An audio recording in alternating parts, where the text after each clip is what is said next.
work. Okay, so this is a game sent in by Hellion, and this is his Trundle versus Maokai matchup.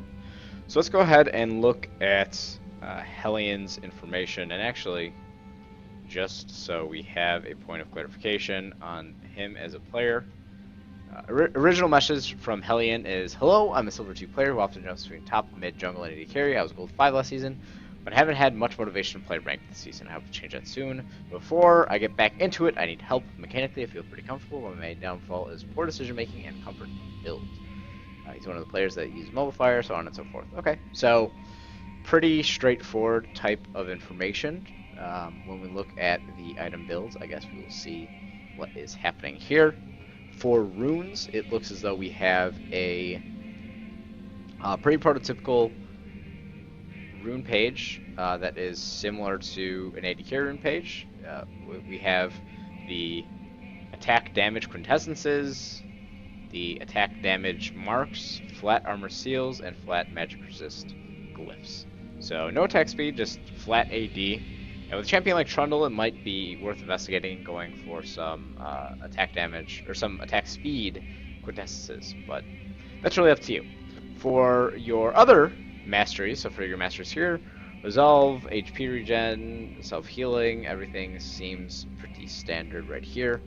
The one thing that I will say, and we're just going to pop this up here, Wall Masteries, one thing that I will say that might be worth investigating is going for recovery, going for tough skin, runic armor for some self-regen, insights, and then something like either tenacity and slow resist or armor and MR. I think either one is a pretty good option. And actually against the likes of Maokai, it might be better to just get swiftness. So I think that's a good pick. And then Grasp of the Undying. Of course, we know that the Grasp of the Undying nerfs are incoming. Ferocity, 12 points, or Cunning, 12 points. I think it's probably a fair trade-off in a lot of ways. Savagery into Secret Stash. Mercilessness, and then Dangerous Game. All those, which is exactly what you built, all those seem to make sense. And you might even want to consider Assassin, but that is completely up to you. So, that is the start that we see for the Runes and Masteries. Overall, everything seems pretty straightforward. In the matchup versus a Maokai, you're going to assume that the Maokai at some point will try to be scaling up, whether it be through Rod of Ages, maybe as a Rot Portal, or however else this particular Maokai wants to play. So, with that being said, when we think about the runes, you might even want to consider to go for some scaling MR or some scaling health instead. But overall, everything seems to be fairly straightforward. It looks like this is a normal game. And you are on the blue side, so we'll give you the blue Fog of War. Unpause, and Corrupting Potion, you head top. The one thing that we want to think about with Trundle is your passive, and your passive gives you a lot of sustain. But the one thing that actually, so if we look at the passive, we have the King's Tribute. When a minion dies, it heals for a percentage of Trundle's life. The thing that makes it a little bit harder for us against a Maokai is that Maokai's passive is when 5 spells are cast around him, the next auto attack heals him. Now with Trundle, you actually get to spam your Q, which is your Chomp. And if you're spamming your Q, that also means that he being the Maokai, is going to be able to heal quite a bit. So, just one thing to keep in mind before we actually hop into this clip in particular. But we're going to look at the starting landing phase and then a little bit into the latter parts of the game. For us, we see a Maokai. We don't know what spell, if he started Arcane Torrent, which is his Q, or if he started with Twisted Advance, which is his W, or his Sapling, which is his Z. The one thing that you want to think about is that all of these minions, when they die, will be giving you health back. Now, with Trundle in particular, what you'll do is you'll want to actually go ahead and get a few trades off early, a few auto attacks early, and if you get hit by the minions, that's okay because you're going to be regenerating HP as the minions are dying. Okay, so you're at full HP, you might as well use a little bit of mana, use a little bit of HP because you're going to get those back over time. So just something to think about.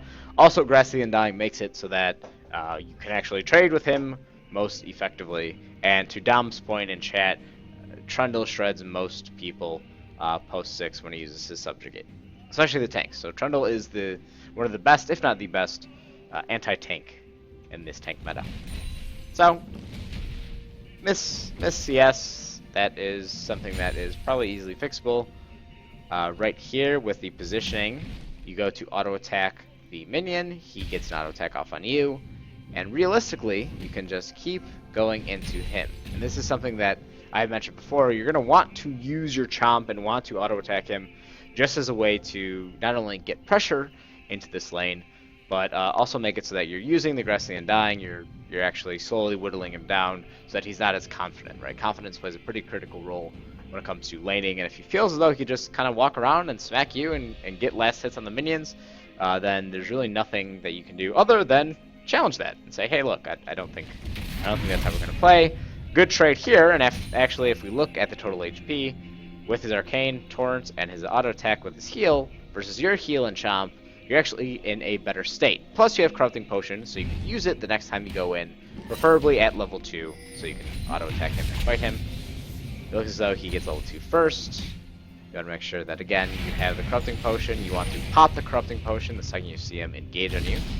And it looks as though he is sort of beating you up in lane. Now keep in mind, when he hops on top of you, you have a timer that goes on to your aggressing and dying. So when he hops on top of you, pop a Corrupting Potion, hit him with a Chomp. That way you get the damage over time from the Corrupting Potion, you get the extra damage from the aggressing and dying, the healing for you, and all of that. So when he engages on you, don't be that scared. You can just auto attack him back. Slowly you're going to regenerate over time.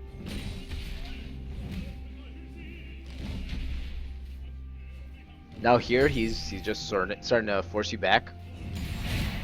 And again, good opportunity for you to auto-attack.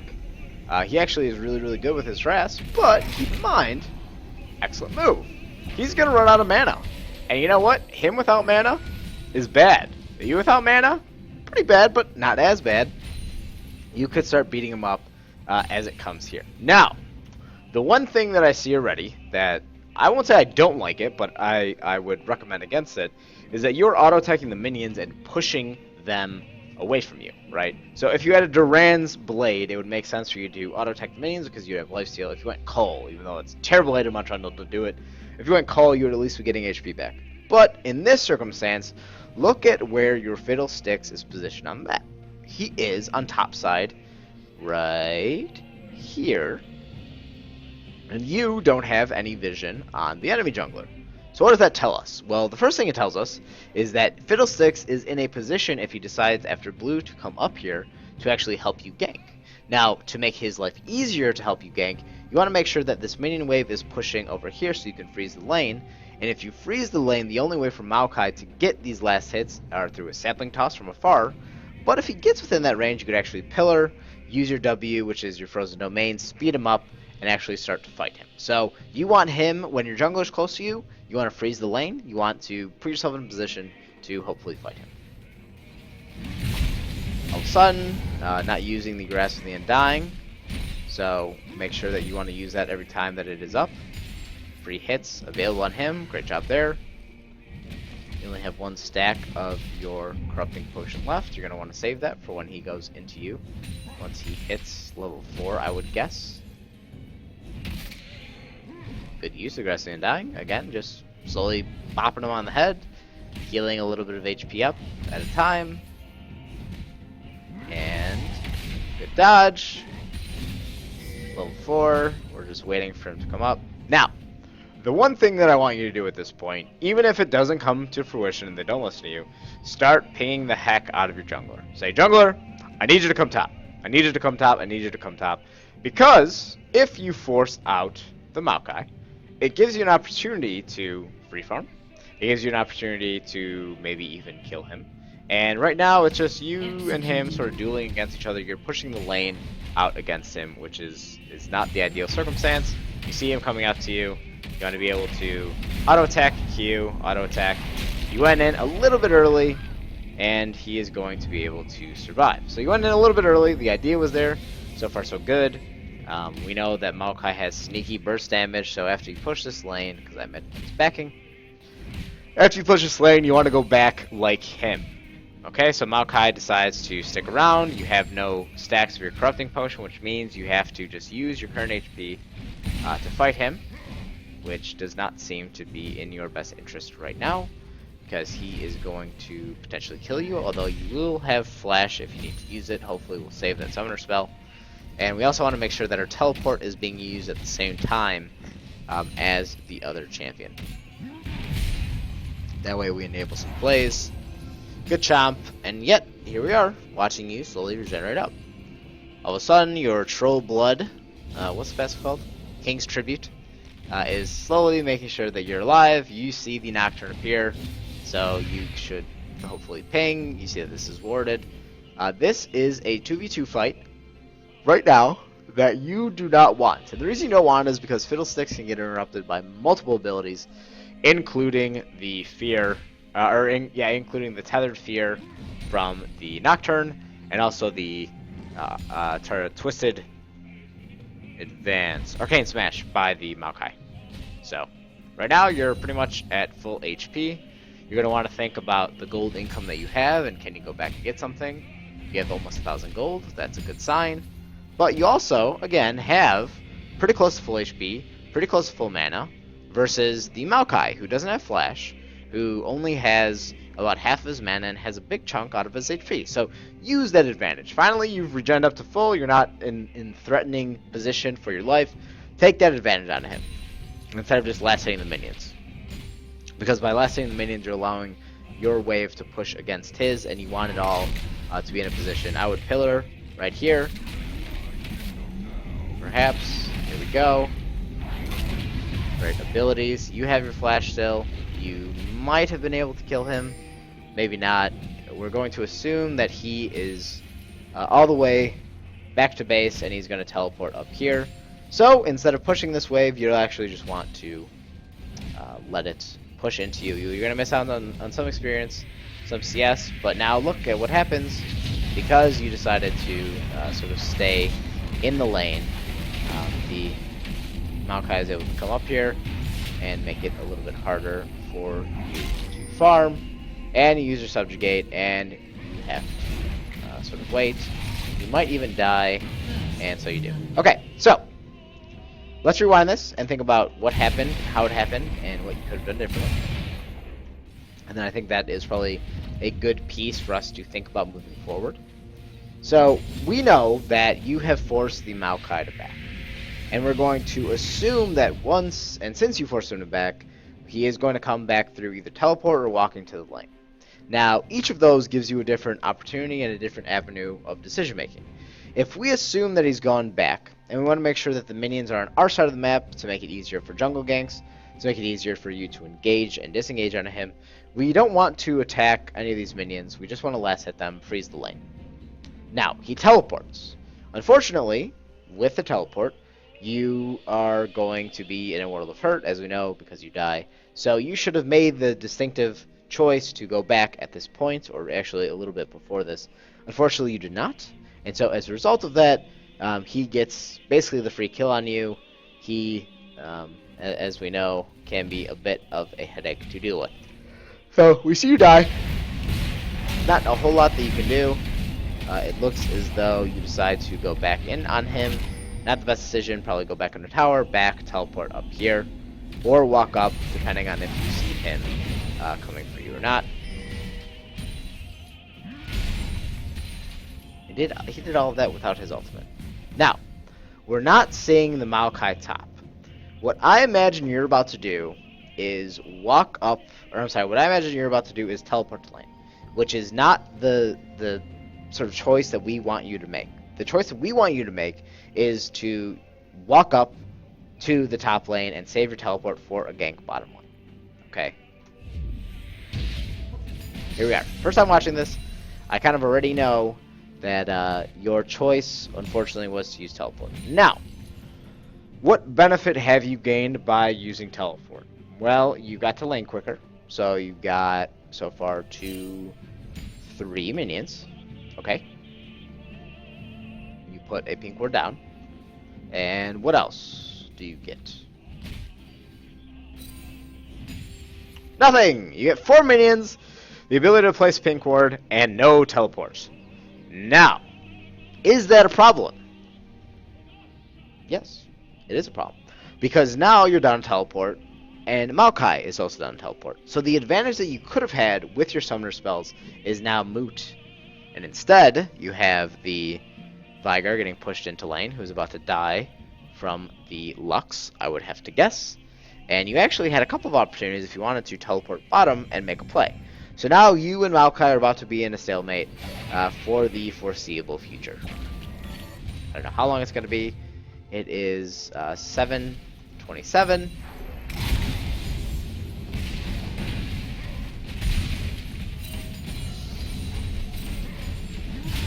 That's one fight bottom you could have teleported to and gone for dragon. And huzzah! Dead. Dead, dead, dead, dead, dead.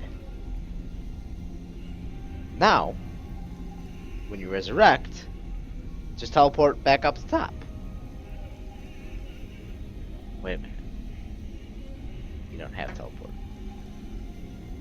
That's the point I'm trying to illustrate. You could have used teleport in multiple occasions. You could have used teleport to help gank bot, one way. You could have saved the teleport and use it after you got ganked up top, another way. But because you chose to teleport for 4 minions, you lose out on, well, basically you get killed, and also you lose out on whatever minion wave here. 1, 2, 3, 4. 1. That's 4. 5, 6, 7, 8, 9, 10 minions. So you get killed, you lose out on 10 minions worth of golden experience. So what does this tell us? Better utilization of teleport is required. Just teleporting a lane when you could walk is a very, very poor choice. If the Maokai is pushing into that lane, teleport, perfectly acceptable. If the Maokai is not, and the lane is just naturally moving its course, and they're not under tower, walk back.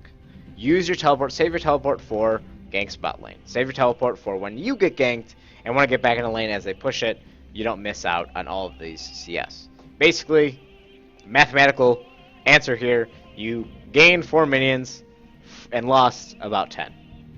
So, just something that you want to think about in terms of your actual teleport usage, when it is that you should use it, and more often than not, how you should use it in accordance or sort of in conjunction with what it is that is being used by Maokai. So, just ideas to think about. Going for the home run plays in a lot of ways, it can hurt you, but I thought you did really well. Just a couple of decisions that seem small at that moment make it a little bit harder for us to make sense of it. So there is that.